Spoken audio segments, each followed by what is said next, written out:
This is a Money Matters lesson called Trade Wars, and this lesson has students learning about trade and commodities and those things that are worth more because there's less of it. So this game has students using a deck of cards.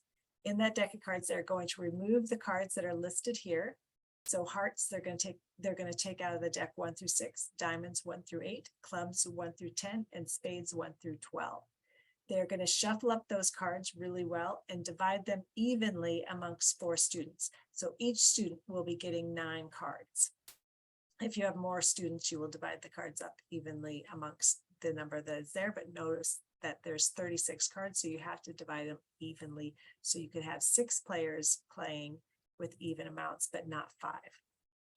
So the students will take these cards, and the object of the game is trying to get 6 cards of the same suit. Students will have 9 cards. I only have 6 showing, but they were trying to get 6 cards of the same suit, and I'm going to show you how they do that. They're going to take out the 2 cards that they don't want to be collecting, and they want to trade with somebody else. The other players will be doing the same thing, taking out cards that they want to trade. Let's say these 2 players both take out 2 cards. They're going to hold them face down. Nobody's going to see any of these cards. They're going to hold their cards face down, and they're going to start saying 2, 2, 2, 2, 2. Somebody else who has 2 cards to trade are going to trade those 2 cards with them without knowing what they're trading for. So in this case, this player got the 9 of clubs and the 1 of clubs, and this player got the 8 of spades and the 7 of spades. This player's already got 3 hearts, so collecting hearts would be the best strategy, and these 2 cards don't help with that. This player had 2 of the clubs and now has collected 2 more clubs, so they can add those 2 clubs into their pile of what they want to collect. So remember, they're trying to collect 6 of the same suit, so they now have 4 cards that they have of the same suit, and this player still just has 3.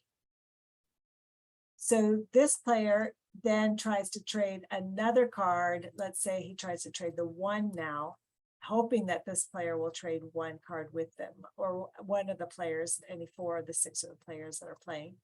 And they're going to turn, this card's going to be face down. They're not going to, the other player's not going to be able to see it. And they're going to start saying 1, 1, 1, 1, 1. So let's say this player has 1 also, and they're going to trade. So this player now has that diamond, which they didn't need, but I got the heart, which I did want. So I now have 4 hearts and then these 2 spades. So I continue on until somebody gets 6 of the same suit. The player who gets 6 of the same suit automatically gets 50 points for getting the same suit. So they start with 50 points. Then the players are going to count up the point value of all their cards, and they are going to tally that up. They're trying to reach the goal of the target amount of 1,500. So they're working towards 1,500. So they're going to total up the cards. So I have 1, 2, 3, 4 hearts, which are 400 points. And I didn't get this 50, so I'm going to erase that 50. I then have no diamonds. I don't have any clubs. I have 2 spades, so I have $50 points I'm going to add on to that. So I have 450. Now remember, you're going to have actually 9 cards, so you're going to have a little bit higher than that. But that's how you're going to count up your value for that round. And you're working up to the 1,500. So it's a great game to get kids to understand that some of these cards are much harder to collect than others.